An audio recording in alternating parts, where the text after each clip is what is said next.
हमारे साथ दिल्ली प्रदेश किसान मोर्चा के अध्यक्ष विनोद सहरावत जी हैं। विनोद सहरावत जी, आज क्या ये माजरा क्या है? कुछ दिन पहले आपने इस पे कंप्लेन की थी, आपकी वीडियो भी वायरल हो रही है।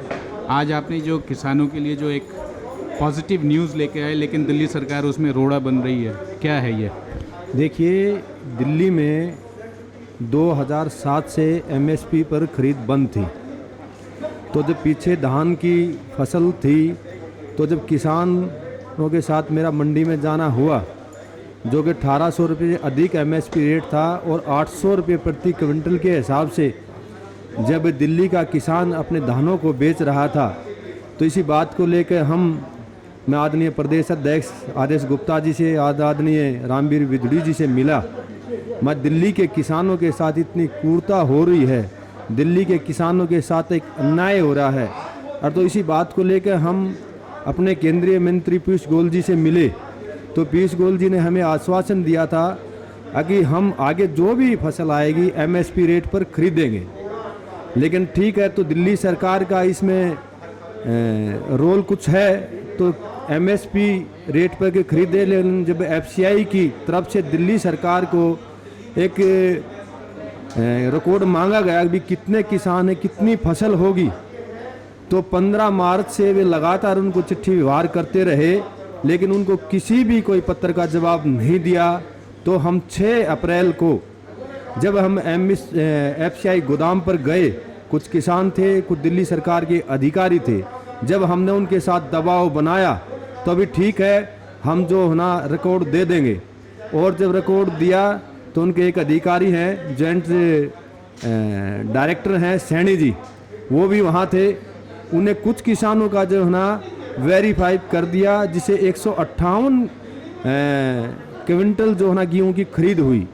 लेकिन जब ये प्रचार हुआ कि भी दिल्ली के किसानों का एमएसपी रेट पर खरीद हो रही है और ये मोदी सरकार की जय जय होने लगी, तो वहाँ के जो मंत्री हैं गोपाल राय और मुख्यमंत्री अरविंद केजरीवाल ने अपने अधिकारी को धमकाया कि आप किसी को भी वेरीफाई नहीं करेंगे, हमने दिल्ली के किसानों की कोई भी फसल नहीं खरीदनी है। अगर हम दिल्ली के किसानों की फसल खरीदेंगे 1975 के, तो 50% हमें भी एक्स्ट्रा देना पड़ेगा। तो ये श्रेय केवल जो है ना मोदी सरकार को जाएगा, हमने किसी को श्रेय नहीं देना, चाहे किसान परेशान हो, चाहे मजदूर परेशान हो। क्योंकि और मैं आपके चैनल के द्वारा उनसे कहना चाहता हूँ, केजरीवाल जी, जो मजदूर किसान के साथ अन्याय करेगा, क्रूरता करेगा, वो ज़्यादा दिन चलने वाला नहीं है। और अब आपका भी समय आ गया है कि दिल्ली का मजदूर किसान अब जान चुका है, क्योंकि आप एक झूठ का पुलंदा हैं और ये झूठ अब नहीं चलेगी। और आपने 100% एफसीआई को कोऑपरेट करना पड़ेगा और दिल्ली के किसानों का एक एक दाना 1975 के हिसाब से केंद्र सरकार खरीदेगी, और जो 50% है वो आप पर जो किसानों का हक है हम लेकर रहेंगे। उसके लिए चाहे हमने कुछ भी करना पड़े हम करेंगे। यहाँ पे ये बताना ज़रूरी है कि एफसीआई सेंट्रल गवर्नमेंट की स्कीम है, और इस स्कीम के तहत स्टेट गवर्नमेंट को अपने राज्य में कितने किसान हैं उसका नंबर्स बताना पड़ेगा, और उसके हिसाब से फिर एफसीआई उनसे प्रोक्योर करती है स्टेट के माध्यम से। यदि मैं गलत हूँ तो आप ये बताएं, क्यों दिल्ली सरकार को इसमें क्या खामियाजा है? क्या वो 50% पे रुकी हुई है कि उनको वो मुआवजा देना पड़ेगा, या और कितने पैसे का नुकसान हो रहा है साल दर साल? क्योंकि कई सालों से दिल्ली में किसान का दर्जा, दिल्ली के किसान तो हैं, लेकिन उनको किसान सरकार नहीं मानती। देखिए, दिल्ली के किसानों के साथ इतना अन्याय कर रहे हैं ये दिल्ली सरकार, एक उनको कमर्शियल रेट पर जो बिजली देते हैं। अब इन्हें एक नई जो है ट्रैक्टर है, अगर दिल्ली का किसान ट्रैक्टर भी खरीदता है तो उसके लिए भी टैक्स देना पड़ता है। दिल्ली के किसानों को किसी भी खाद बीज पर सब्सिडी नहीं मिलती। लेकिन हम ये सभी मांग करते हैं दिल्ली सरकार से, अगर जब दिल्ली में किसान हैं तो उनकी सभी जो है ना मांग पूरी हो। और दूसरा, केजरीवाल के घोषणा पत्र में था कि भी मैं एमएसपी पर जो भी खरीद होगी उसमें 50% दिल्ली के किसानों को दे रहा हूँ, दूंगा नहीं, उसने बोला कि मैं दे रहा हूँ। और पंजाब में भी उसने कहा है और जींद में भी कहा है, ये कहा है। और मैं आपके चैनल के द्वारा उनसे पूछना चाहता हूँ कि क्या कारण है, क्यों किसानों के साथ ऐसी अन्याय कर रहे हैं? ये अन्याय दिल्ली का किसान नहीं बर्दाश्त करेगा। लेकिन केजरीवाल जी तो यूपी में हरियाणा में पंजाब में तो ये किसानों के साथ, और दिल्ली में भी वो जाते हैं, दिल्ली बॉर्डर पे किसानों के साथ मिलने और उनके साथ अपनी सहानुभूति जताते कि वो किसानों के साथ हैं। लेकिन ये दोहरा चरित्र आपको क्या लगता है, क्या वजह हो सकता है, क्या उनकी क्या कमजोरी है, या वो क्या नुकसान हो रहा है उनको जो किसानों के साथ वो नहीं खड़े हैं, जो अन्नदाता हैं? देखिए, केजरीवाल का एक ही काम है। केजरीवाल ने हमेशा झूठ के सारे राजनीति की है।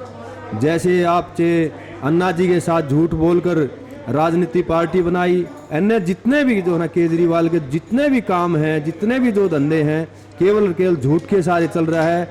जैसे उसका एक कहानी, फूट डालो राज करो। ये ईस्ट कंपनी के जो है ना सदस्य हैं, इनका डीएनए चेक कराओगे तो आपको 100% है। ये जो ईस्ट कंपनी जो इंडिया में हिंदुस्तान में आई थी और देश गुलाम हुआ है, उन्हीं की पैरों चला हुआ है। ये फिर से जो है ना हिंदुस्तान को गुलाम करने के ये केवल अंग्रेजों से मिला हुआ है, इसलिए उनका बहिष्कार कर। मेन बात है, मुद्दे की बात यह है सहरावत जी, किसानों को कितने पैसे का नुकसान हुआ, क्या आप लोगों ने आकलन किया है पिछले कई सालों से? मान लेते हैं पिछले 5 साल में किसानों को कितना पैसे का नुकसान हुआ है? दिल्ली के किसान एक तो, और फिर भारत सरकार के और भी जो निधि के फंड हैं वो भी उनको नहीं मिल रहा। 2,000-6,000 रुपये साल का जो भारत सरकार किसानों को भी देती, तो सब मिला के कितने पैसे का दिल्ली के जो 13,000, 14,000, 15,000 के आसपास जो किसान माने जाते हैं, उसमें उनको कितना का नुकसान है? क्या आपने कैलकुलेशन किया है? देखिए, दिल्ली का जैसे मैं उदाहरण के तौर पे एक बात कहता हूँ कि दिल्ली के एक किसान के 1 एकड़ में अगर 20 क्विंटल गेहूँ होते हैं और 1,600 रुपये के हिसाब से दिल्ली का किसान अपने गेहूँ को मंडी में बेच रहा है, और केजरीवाल ने 2616 रुपये, और तो ये सीधा 900 साढ़े 900 रुपये का तो ये नुकसान होगा एक किसान को। और फिर जैसे ही धान की फसल थी उसमें भी 800-900 का है। तो मेरा मानना है कि एक साल में दिल्ली के किसान को प्रति एकड़ के हिसाब से कम 70 से 80 हज़ार रुपये का नुकसान दिल्ली सरकार, केजरीवाल की सरकार के द्वारा दिल्ली के किसान, एक किसान को जिसके पास 1 एकड़ ज़मीन है, 70 से 80 हज़ार रुपये का नुकसान हो रहा है।